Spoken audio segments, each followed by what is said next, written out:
up, though? Welcome to Woman Crush Every Day, where we discuss queer media, especially when it is black and especially when it is woman. I'm your host, Tang B, aka Sean B. Scribe. And I'm your host, Allison, aka Al Woo. And today we are going to discuss Yellowjackets Season Finale. Yes, but before we get into that, please make sure you go ahead and subscribe to the channel so you can get all the notifications about all the new videos that we drop. And if you love all that beautiful, delicious black woman queer content, this is where you can find it at, with that rich discussion. We bring that. So yeah, tap in. Absolutely. And on that note, we are going to shout out our new subscribers. So a big thank you to Caitlin Hogue and Mr. Nice Guy. Thank y'all. Welcome to the community. To the family.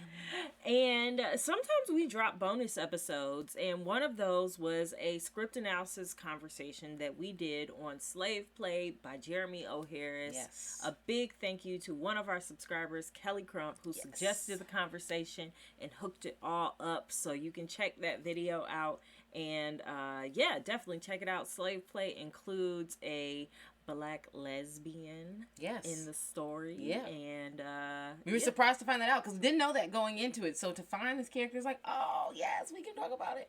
So that was live. There's reflections of us everywhere. So with that, let's get into the recap of Yellowjackets Season 1 Finale. This is episode 10. We was late to the game, but we caught it before the end. Yes, indeed. So you've got our synopsis and our whole recap. Synopsis of what happened. Let's get so into it. we start off with one of the girls who is on the soccer team who didn't make it on the plane because she was the one who Taissa broke her leg. So she didn't get on the plane. It wasn't part of the whole tragedy.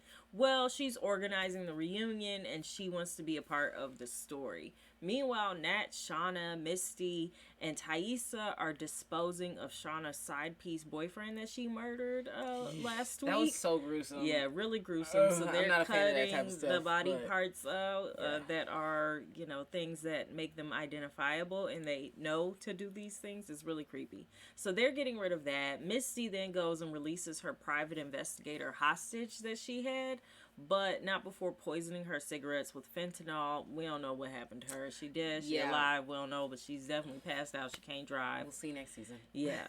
Then we go back into the 90s where the girls are at camp and the team wakes up from their mushroom dooms coming night of partying and mayhem. Super creep-tastic night. Really, really creepy.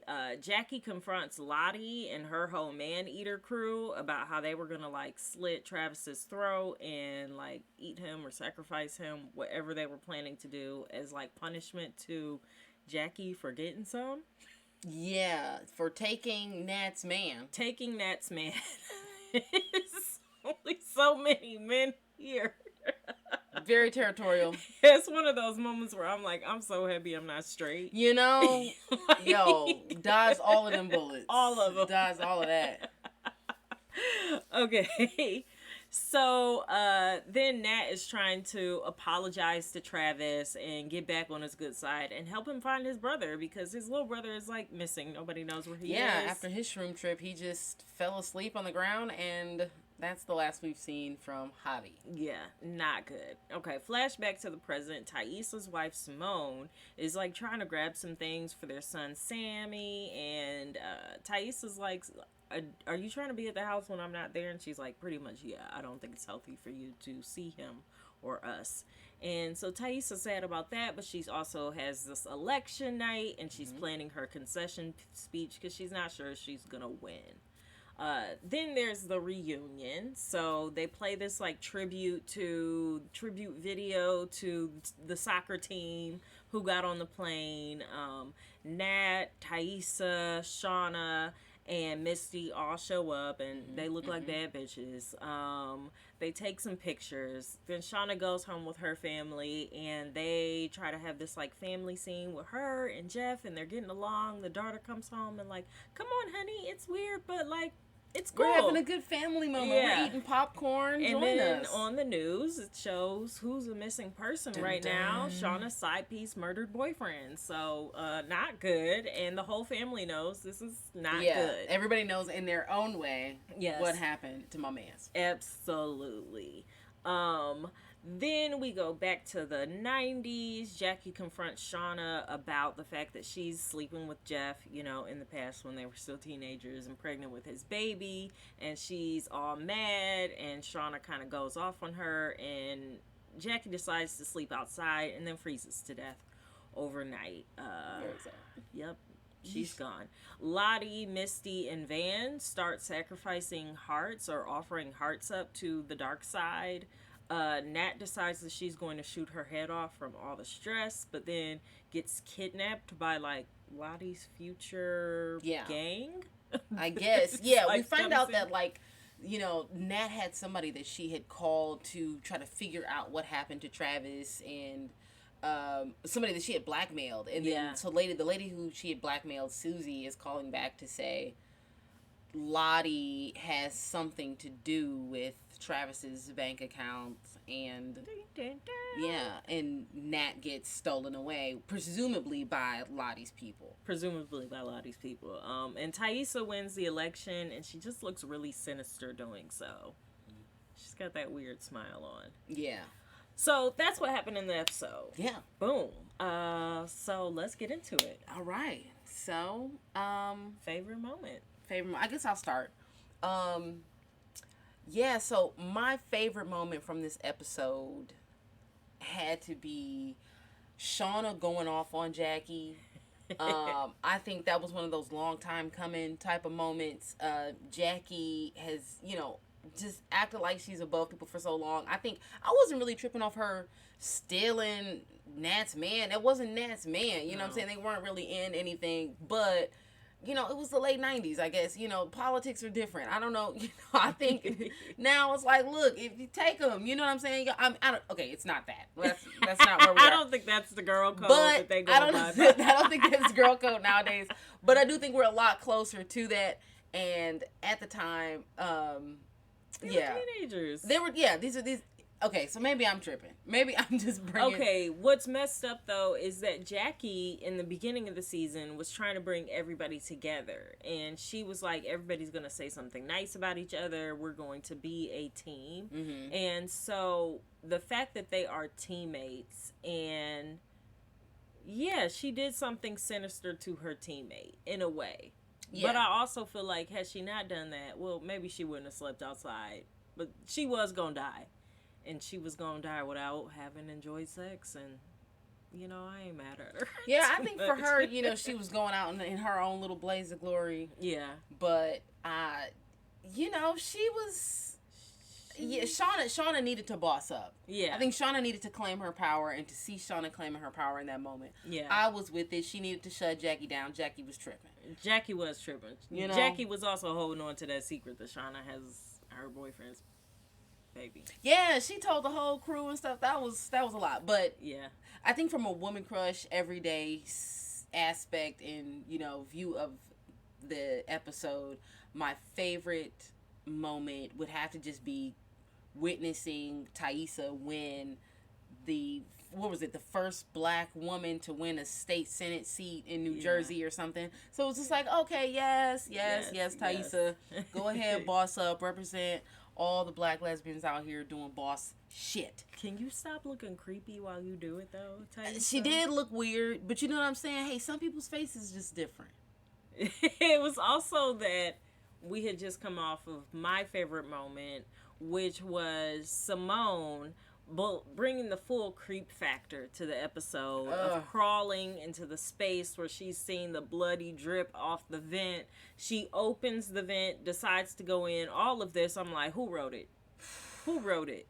I don't know any black women who do this. Who would crawl in that? But follow the bloody trail. Following the bloody trail is not my thing, but I understand, it's weird stuff going on in the house. She trying to make sure Sam be good. What's the weird that's happening down here? She crawls into a secret altar room, dungeon-looking place with a dog's head on the altar, and it's the family dog. And for me, that just says so much about what is coming next season as far as the relationship between Simone and Taissa and Sammy, and what's gonna happen with this beautiful little lesbian family.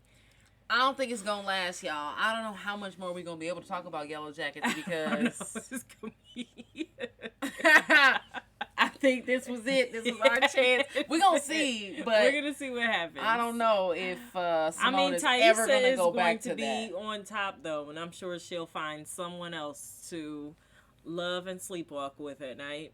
Maybe she'll find a tree climber, maybe forester, maybe conservationist, ranger, park ranger, a park ranger. That's hilarious. So, who is your woman crush? Easy. It was Simone. She was Simone. It was Simone. It's definitely Simone. She was bossing up. She was doing, she was taking chances. She was representing gutsy black lesbians out here. Yes. It was Simone. She was like, I'm going to hold it down for the family. I'm going to go in a deep, dark hole. I'm going to tell you, I'm avoiding you. I'm going to go in a deep, dark hole. You see how she slid that in there? She was trying to be funny. You know what? I'm going to go in this deep, dark hole. I ain't afraid. Snoop around. I ain't never scared. Up until you are. Oh God, no. Okay. So Simone, really, she held it down this episode, and I'm sorry that we might not see you next season. Yeah, I don't know. It might just be in a custody battle that we're sure you will win. Yeah, no doubt. So what can stay? I'm kind of struggling with the what can stay, what can go question on this episode because so many parts can go. All that creepy shit, like all that creepy shit can go. But then I understand that is an intrinsic part of the show. It has to stay. That is character. That is the character of the show. So I guess everything can stay. Everything can stay. I don't know. I'm gonna stay. I'm gonna stay to see what happens in the next season. So I think that's just keep it. Then I'm not gonna go. Yeah. That's where I'm at with what can stay and what can go. I want more queer stuff to stay. So I want more with like Taissa and Van, but I don't know. Now that Van is like sacrificing bare hearts with Lottie. Yeah. Van might have to go. Yeah, we're gonna have to figure out why Van doesn't make it back. Like why don't we know why Van and Taissa kept it together, you know? Yeah. What happened? Ugh, I don't know. Okay, what's gonna have to go is Taissa being under this dark spell or whatever the hell is going on. Fair. If she is chopping off dog heads and like carving cult symbols and sleeping in trees, like that's gotta go, Taissa. That's not healthy, y'all. I don't know if therapy can help. That might be beyond therapy. I don't know what can help, but some sage, some Palo Santo. Maybe burn. We need some, new rituals. Whatever Lottie put on y'all, you need to neutralize that. You need to y'all doing too much. So that can go. And you know what, Misty gives me anxiety.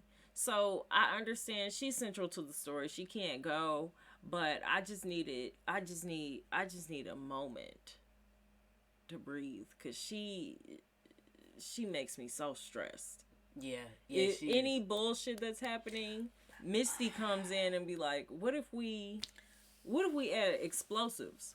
I hear you, Misty is on her shit, but then I also feel like you don't feel like you need a Misty in your corner sometimes? You don't feel like you need somebody who knows all you gotta do is get rid of the hands and the head? I do not need no bitches like that put fentanyl you didn't feel like you needed that? In the cigarettes or the blunts or anything. I don't need anybody who sets up the secret camera on my hotel. Okay, now that was a lot. That was a lot. But hey, look, I need to ride or die. She is ride or die. Ride and die. Ride and kill you. She will ride and kill. She will ride and kill you. Me? So, all right. There's that. Where does this fit in the queer canon? I think about Lovecraft Country in comparison to the show right now. Thinking about the weird witchy cult vibes, going back into all of that. This resonates a lot. And the queer character on that show, Ruby Baptiste, who is a black character. I mean, she was like bisexual. I guess she was kind Yeah. of doing her thing, but she was definitely sleeping with Christina. Yeah, Braithwaite, something like yes. that. Yeah. So I don't know. Just like seeing these black women in this queer love stories and this weird witchy shit happening all at the same time. I just feel like we're building a canon of that as a subgenre of just seeing black women in this space in this day and time. So shout out that. Yeah, shout out that. How about you? Where does this fit in the queer canon? You know, this is actually, it's worrying me a little bit about where it might end up fitting in the queer canon, because I feel like there's this trope of the lesbian evil antagonist who is, you know, involved in, you know, taking down communities and destruction and jealousy and hate and all of this. And I think Taissa's character, depending on where she falls in the sequence of how this cult came to be, could fall into that. And I think it depends on, you know, does she secretly want to be a part of this, or is this like darkness has overtaken her type thing? So I'll be interested to see what season 2 brings, to really see where does this fall with a queer character, because it could be that she is a problematic protagonist, but it could also be that she is our typical lesbian villain, and I don't want that. Yeah, that's fair. That's real. That is so real, and that was a nice little like read there. Boom. Yeah. Well, we will see what happens next season. You can check out the whole series on Showtime to stream it, and it was fun. I had a good time. Yeah.